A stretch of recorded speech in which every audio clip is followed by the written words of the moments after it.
Yet another puff piece from ABC for Kamala Harris. Shocked.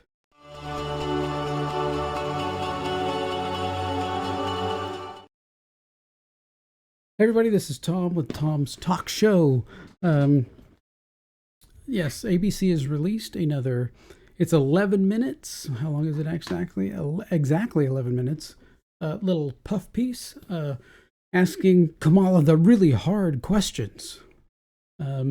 And she's, a lot of filler, a lot of no answer, all that stuff. So we're going to go over that. And before we get started, I want you head down and hit the subscribe button and hit the like button for me. And then you can get notified right when I upload new videos as we get closer to the, political thing. We need to get all this information out there. The, evil flourishes where men of good conscience stand by and do nothing. Well, we got to do something. Okay, so here it is. This is this crazed, insane puff piece. So be aware. This interview is 11 minutes. We'll only go over the first part where she kind of answers the first part of the question because the rest of it is just a lot of fluff. But the question is given, takes like 40 seconds, and then it's you get up to 2 minutes before she even starts to answer the question because she's just doing filler. So and she seems to have a mild buzz on, not like a heavy buzz, but I think during her debate training, I think they did some kind of probably electroshock therapy to get her to stop doing the cackle laugh, right? So, all right, here we go. Just a couple minutes of this. I don't want to torture people. Madam Vice President, pleasure to meet you. Thanks for your time today. Our audience appreciates your time as well. Of course. As you know, we're sitting here in a state and arguably in front of an audience that 54 days from now could decide the outcome of this presidential election. Yeah. You hear it more than I do. People want to know more about you and about your specific plans. At the debate the other night, you talked about creating an opportunity economy. Mm-hmm. I wonder if we can drill down on that a little bit. When we talk about bringing down prices and making life more affordable for people, what are one or two specific things you have in mind for that? Well, I'll start with this. I grew up a middle-class kid. My mother raised my sister and me. She worked very hard. So we're at 42 seconds right now, and she just got handed the talking. So we're going to head all the way to 2 minutes before she actually answers the question. Hard. She was able to finally save up enough money to buy our first house when I was a teenager. I grew up in a community of hardworking people, construction workers and nurses and teachers, and I try to explain to some people who may not have had the same experience, but a lot of people will relate to this. I grew up in a neighborhood of folks who were very proud of their lawn, and I was raised to believe and to know that all people deserve dignity, and that we as Americans have a beautiful character. We have ambitions and aspirations and dreams, but not everyone necessarily. She got that, hand thing right there, I think from Nancy Pelosi, right? I think that's her acting coach probably helped her with that, that hand thing in the middle. And we're only at 131. We have not even gotten to the question answered. Necessarily has access to the resources that can help them fuel those dreams and ambitions. So when I talk about building an opportunity economy, it is very much with the mind of investing in the ambitions and aspirations and the incredible work ethic of the American people, and creating opportunity for people, for example, to start a small business. My mother, worked long hours, and our neighbor helped raise us. We used to call her, I still call her, our second mother. She was a small business owner. I love our small business owners. I learned who they are from my childhood, and she was a community leader. She hired locally. She mentored. Our small businesses are so much a part of the fabric of our communities, not to mention, really, I think, the backbone of America's economy. So my opportunity economy plan includes giving startups a $50,000 tax deduction. So we finally get 2 minutes and 30 seconds into this interview. Of just 11 minutes, she's talking money giveaway. right? Immediately money giveaway for the very small number of people who are starting a business. This is a very, I mean, how many people, there were a lot of people after COVID who were starting businesses, but that was just because their businesses that they had were shut down because of COVID, and you're not going to stop them. They need to feed their families, so they're going to reopen new businesses and start again. They had to bankrupt and destroy the old one, so now they got to go open a new one, and that's all been done already. So we're talking a very small niche, typically upper middle class people who have the money and resources to start a business. And it's going to take way more than $50,000 to start that business and get it going. So this is pointless. This is a money grab, money giveaway to buy votes. To start their small business, it used to be $5,000. Nobody can start a small business with $5,000. But investing No one can start a business with $50,000 either. in people's innovative ideas and giving them the ability to go for it. Opportunity economy means, look, we don't have enough housing in America. We have a housing supply shortage. And what that means, in particular for so many younger Americans, the American dream is elusive. It's just actually not attainable.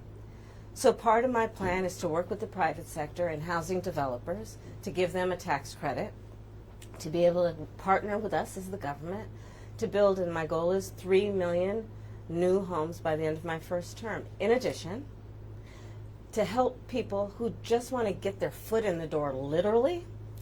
And so giving first-time home buyers a $25,000 down payment assistance. So now in the whole first minute, she's created a public-private partnership with construction companies, right? Giving them breaks to make government housing to house whoever the government says can live there. Well, what's going up on in Springfield, Ohio right now? Veteran buildings, veteran houses, people that need housing, they're being thrown out for illegal immigrants being brought in. So who do you think is going to be in these 3 million houses that Harris is planning on building? Right? That's why there are two reasons there's a big housing problem in America. They brought in probably 20 million people who have no way to live, no way to support themselves other than through government assistance. Granted, okay, there are people who have come in here the legal way, who have the ability to support themselves and are integrating into, American society, who are, benefiting American society. That's awesome. But for the, 20 to 30,000 people that they put in this one little city, they're destroying the city, right? They're making it unlivable. So you're going to have big areas that are now like extensions of other countries, just like they're having problems in Europe, where they have the big, Muslim groups that you can't go into that area because they practice Sharia law, not the country's law. You can't walk in there. And that's what they're doing. They're trying to create these small little governments, these little entities of other countries inside our country that we can't go into and we will not have any jurisdiction over. That's why. And then more giveaways of, $25,000 for new home buyers. It's like, well, if you can't afford the down payment, I mean, that's what they're doing in California, right? Is they're giving up to $150,000 away, and the program runs out. And I think the last thing somebody said on a video that it ran out in 7 minutes. So of money. So it's just a money suck. It's just a money drain. If you make the economy better so that people can save money and be able to afford the houses and continue to pay the house payment afterwards, right? If you, just like the old housing problem we had years ago with the housing market crash, right? They were giving loans to people who could not afford them. This is just the same thing. We're providing assistance to people who cannot afford a house and artificially putting them in that house. Bad idea. Fix the economy. Get inflation down. Get prices of everything down so then the interest rate can come down and then people can afford a house. Giving them money just at the start is only going to increase all of that. She has no idea what she's talking about. To be able to just get in the door, and then they will do the work that they need to do to save and to pay that mortgage and to build wealth for themselves and their family. These are some examples of what I mean when I talk about an opportunity economy, and a lot of it has to do with just the community I was raised in and the people that I admired, who We're off into work the fluff hard, area now. and deserve to have, their dreams fulfilled because they're prepared to work for it. You talked at the debate and at previous appearances about turning the page on So the now we past. get And another in fact, fluff here piece. today in Johnstown, you're Fluff talking about a question. new way forward. Yeah. I think some people have a question, given maybe your current role as Vice President of the United States, how different you are from Joe Biden. And so I wonder if there are one or two spots, policy areas or approaches where you would say, I'm a different person. Well, I'm obviously not Joe Biden. And, I offer a new generation of leadership. And so for This so reads like a creepy, way back when they used to go to a little building and make a little video tape of, for dating, then you could go in and check out people's videos and see if you wanted to date them, right? This so screams of that, like super softball question, super campy. Oh, I'm just this, I'm just that. It's campy answers and everything else. I'm not going to play any more of it because I don't want to subject you to anything else. She just mentions that she's going to give away more money, basically, and she mentions the child tax credit that she stole from President Trump, which I'm not really that much for. She just has a lot more babble. Then she has a gun safety question. We just found out that you were a gun owner. I'm like, okay, whatever. So all of these people in government are protected by guns, right? So she says everybody should be able to have, do it, have their guns or whatever. We're not against that. Yeah, you are. So she's already said that. And here she says she's going to ban all assault weapons. So how do they define assault weapon? So we just saw a video a little bit ago, the day or two ago, I guess maybe it was today, about somebody jumping in a restaurant and then somebody coming after him, beating him with a frying pan. Well, that is assault. So technically the frying pan would be an assault weapon. So in the countries where they've banned guns, over in the Europe area, guns are banned. So knife murders are up by like 10,000%, right? So if you're going to kill somebody, you're going to find a way to kill them. But now you've made it sure that the person who's being attacked has no way to defend themselves, right? They never talk about that. How many times, the million times a year, that people's lives are saved from a defensive gun use. But they won't define what assault weapon is. They won't define it. What is it? How many bullets? How length of a barrel? What are you talking about? Because as soon as they get one assault weapon, well, that one, these are assault weapons. Well, that one's kind of assault weapon too. Well, maybe that one. Okay, that one. Okay, you can have a little pea shooter with one round, right? I mean, that's what it's going to come down to. And then they're going to say, well, just why buy a gun at all? And that is directly where they're headed. That is what they want. They want guns for themselves, to protect themselves, and you to be defenseless. I mean, I bet you if you went in and told them, what in AR-15, what does the AR stand for? They'd probably say, well, assault rifle. No. Then he asked this super softball question. Well, what do you think about all these people that like Donald Trump and everything else? And she goes on and says, he's just tearing the country apart. He's splitting everybody up. He's dividing the country and all that stuff. And we need somebody to bring them together like me. And we all know that's kind of a lie, because she's going to go back to if she were elected, all of the border wall would be torn down. All of the border agents would be hired to facilitate bringing people into the country. They're the ones that made the app so people could fill it out before they even get here and then just run across the border, right? They're the ones that did that. They're the one that stopped the quick DNA testing to make sure when you bring a child over the border that you're actually with someone you're related to. They stopped that so anybody can bring a child and feed them right into sex slavery. That is what they're doing, and that is what they are about. Okay, so then he asks some softball question. Well, what else? What's your favorite something? Or else at the end. So there was almost no substance, no nothing to this 11-minute piece. It reads like a, 1990s, dating video. Just horrible. Don't believe anything that's in it. Don't believe anything that she says. She's fake. She's part of the whole Democrat machine, the far left machine, because we already know the things. She's gonna ban fracking. She's gonna ban all guns. We already know all these things because she said herself, her positions, when asked about things, she said her positions have not changed from then. And that's what she said in 2019 and 2020. That's what she was saying at the podium, at the debates, and when anybody asked her about it. So just don't believe. I mean, I can't. This thing is. I only played a little bit of it. I mean, you can go and find it and play it for yourself. But it is such a massive puff piece. She is like the ultimate fake in this thing.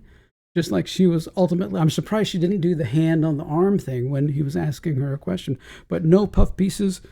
No, there's millions of people coming in over the border. How are we going to stop it?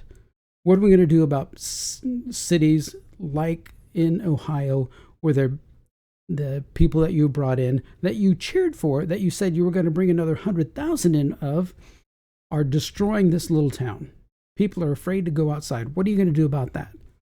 Right? No questions like that. No hard questions. Bunch of puff pieces, fluff questions. ABC is a sham network. Just complete garbage. I never watch, like most people, I never watch regular news anymore, because Twitter is the where to get current news anymore, and more relevant news. So are you believing it? Do you care about this? Do you think this is going to sway anybody?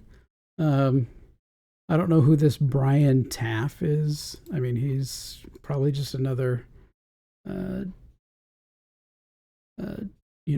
shill for the Democrats on, making these crazy interviews with no hard questions. I mean, I cannot believe there's just nothing difficult. And they're asked Trump about, oh, you said you lost the election by a hair. He's like, it was sarcastic. I'm telling you, I gotta be sarcastic at this moment. And they go, well, I didn't sense sarcasm. Well, you're an idiot. There you go. That's all I got to say about it. Okay. Election's getting closer. We all need to get together. Oh, I can do this. I can type. Sure, it's in a search engine somewhere. No. Come on.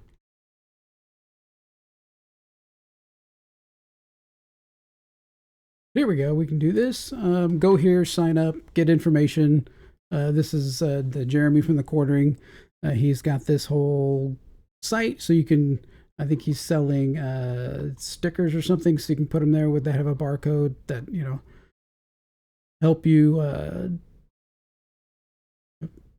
get people voted, have parties, to get people to register to vote and everything else, and make sure that you are registered to vote. Different things like that. He says he's not making any money off this. This is all money out of his pocket. So, and I tend to believe him. So go ahead and join, sign up, just put in a real email address. And he says no spam or anything else, just, information, recipes, and he'll stop it after the election is over. So, yeah. So do that, go support him, get everybody involved. Yep. All right. Thank you so much for watching, and get ready to vote.